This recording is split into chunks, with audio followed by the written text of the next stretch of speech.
Bonjour à tous les gars, nouvelle vidéo aujourd'hui et aujourd'hui on va parler du plus gros scandale d'arbitrage de l'histoire du football. Donc on va pas parler de Barça PSG, on va pas parler de Chelsea Barça, mais on va bien parler de la Coupe du Monde 2002 avec tout d'abord Italie Corée du Sud en huitième de finale, puis ensuite en fin de vidéo Espagne Corée du Sud en quart de finale. Donc allez, c'est parti. Et là, c'est un match qui va faire scandale, vous le verrez, il y a beaucoup de décisions de la part de l'arbitre qui vont faire polémique. Vous me direz votre avis en commentaire, mais des fois c'est très très gros. Donc l'Italie, en fait, il faut savoir qu'ils étaient venus avec une armada absolument incroyable pour cette Coupe du Monde 2002 et ils vont affronter donc le pays hôte en huitième de finale de cette Coupe du Monde. Donc la Corée du Sud qui avait déjà fait un exploit en terminant premier de son groupe et en ayant battu le Portugal de Luis Figo 1-0. Donc Corée du Sud quand même une très très bonne équipe, ils s'étaient très bien préparés pour ce mondial. On est parti pour ce match, là je vous mets les images tranquillement. Donc la troisième minute, coup franc pour la Corée du Sud et hop, dès la troisième minute, penalty pour la Corée du Sud, le pays hôte. Ce penalty, pour moi, il n'est pas scandaleux. On va voir au ralenti, voilà, il y a le tirage de maillot. Franchement, ça se siffle. Ça se siffle, tirage de maillot. Et penalty qui va être arrêté par Gianluigi Buffon. Magnifique parade. Donc toujours 0-0 au bout de 4 minutes de jeu. Mais ça va continuer tranquillement. Donc la corner à la 18e minute pour l'Italie. Et le but de Christian Vieri, magnifique, donc ça fait 1-0. Pour l'instant, tout va bien pour l'Italie, 1-0 face à la Corée du Sud, ils s'en sortent bien. Ce qui va faire scandale, en fait, c'est qu'il y a énormément de fautes de tacles qui n'ont pas été sifflées. Là, on voit ce tacle qui n'est pas sifflé, par exemple, c'est pas le plus violent. Là, ce coup de coude sur Del Piero, incroyable, ni faute, ni carton jaune, ni carton rouge, je vous le remets. C'est le coup de coude le plus volontaire de l'histoire, c'est face à l'arbitre, c'est très très violent. Donc c'est ça qui a fait scandale, il y a un joueur italien qui est en sang. La égalisation de la Corée du Sud, méritée, très belle action, voilà, petite erreur du défenseur, égalisation juste avant la mi-temps, donc là un partout. Ensuite, prolongation. Et là, attention, accrochez-vous. Donc Francesco Totti avait déjà un carton jaune. Là, il se présente, il rentre dans la surface et regardez ce que l'arbitre va siffler. Tout le monde croit au penalty. On voit même un joueur sud-coréen là qui est au sol, qui se prend la tête entre deux mains, qui se dit ça y est, c'est fini, c'est terminé. Et regardez comment l'arbitre il est loin, regardez comme il est loin, il est très loin, il est à 30 mètres, il est masqué, il ne court pas. Il est dans un angle mort là, il peut pas voir, mais il n'hésite pas, il siffle penalty. Non, il siffle simulation, pardon, même moi je me suis trompé. En direct là, je me suis trompé. Il siffle simulation et carton jaune.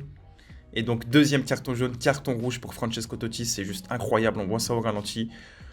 Et là, le problème, c'est pas de savoir. Là, le problème, c'est pas de savoir s'il y a faute ou pas faute. En fait, un penalty, c'est pas blanc ou noir. Il peut ne pas avoir penalty, mais on n'est pas obligé de mettre un carton jaune à chaque fois. Sinon, vous imaginez, à chaque fois qu'on est dans la surface, c'est soit penalty, soit simulation. Ça marche pas comme ça. C'était le but en or à l'époque. Donc, penalty, voilà, si l'Italie marquait, c'était fini, terminé. Ensuite, une autre action qui fait scandale. Pareil, deuxième mi-temps de la prolongation. J'arrive pas à voir sur cette image s'il y a hors-jeu ou pas. Mais dans tous les articles que j'ai vus, ce hors-jeu revient. Donc voilà, l'attaquant allait marquer, voilà, il avait dribblé le goal. L'arbitre siffle hors jeu. Au ralenti, c'est pas forcément évident, mais voilà, ça avait fait scandale à l'époque. En fait, on le voit pas là dans la vidéo, mais à chaque fois qu'il y avait un litige, que ce soit pour une faute, pour une touche, pour un 6 mètres, pour un corner, c'était toujours à l'avantage de la Corée du Sud. Toujours, toujours, toujours. Et là ensuite, ce qui devait arriver, arriva. Centre de la gauche vers la droite, l'attaquant prend le meilleur sur Maldini, et ça fait 2-1 en prolongation. Le stade est en feu, et la Corée du Sud se qualifie pour les quarts de finale de la Coupe du Monde face à l'Espagne. Et malheureusement, quand on regarde la suite de la carrière de cet arbitre, et ben ça finit très très mal. Déjà, on va parler de l'arbitre, Brian Moreno. Donc c'est un arbitre équatorien, il était surnommé le justicier en Équateur. Et il avait été suspendu 20 matchs par la fédération équatorienne après une rencontre entre Quito et Barcelona Sporting. Ouais, le club s'appelle Barcelona Sporting. Donc il avait sifflé 2 pénaltys contestés. Il avait validé un but avant finalement de l'annuler. Il avait expulsé 2 joueurs. Et en fin de match, il avait accordé 6 minutes d'arrêt de jeu. Donc ce qui était énorme. Et finalement, il avait laissé la partie se dérouler jusqu'à 13 minutes.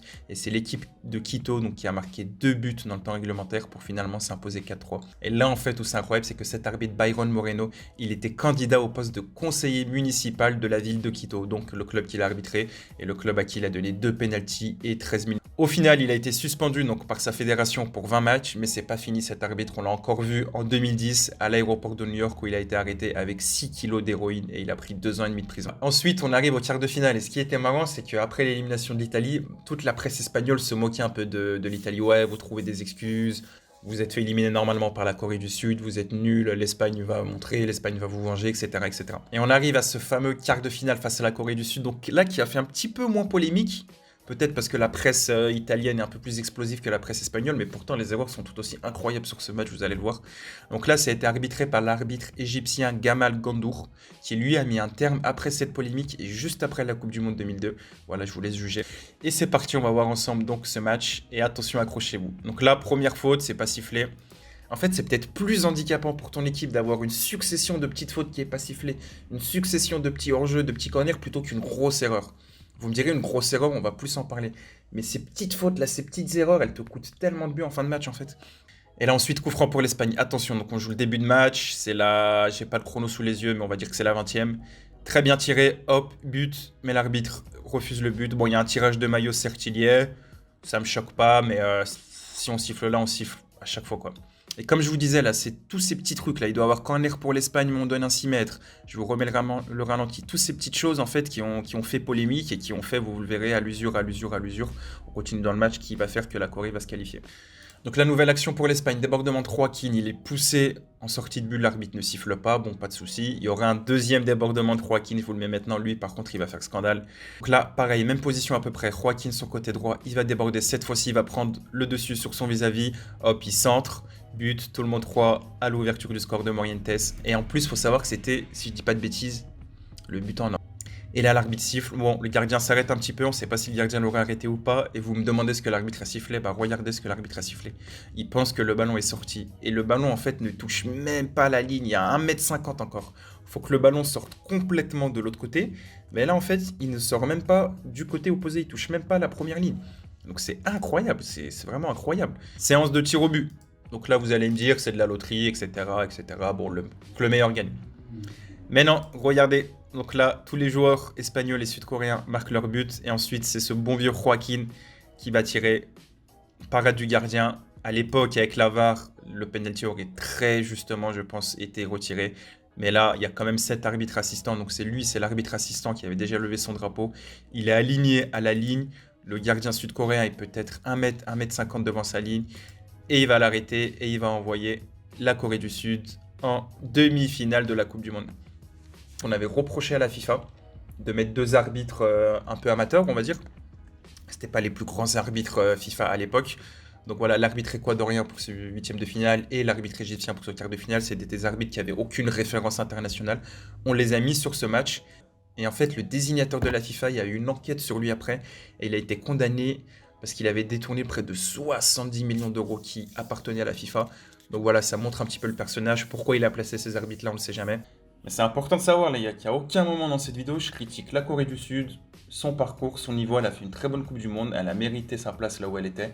Et moi, je reproche juste à l'arbitre, à la FIFA, un peu tout ce qui s'est passé autour. Et petite dédicace, les gars, sur la dernière vidéo que j'ai faite, donc les 13 records du football qui ne seront jamais battus. Et bah, chose incroyable et vraie, il y a un record qui a été battu 5 jours après la publication de la vidéo, donc avant-hier. Donc c'est un gardien de 4e division anglaise qui a battu le record de Begovic et qui a marqué le but le plus lointain de l'histoire du football à 96 mètres. Donc voilà, c'est incroyable, je suis un vrai chat noir.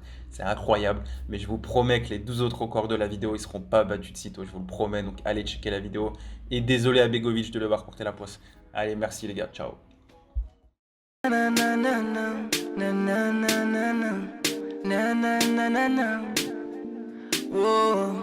Hola señorita, dame tu manita, que yo me voy mañana pronto de arriba.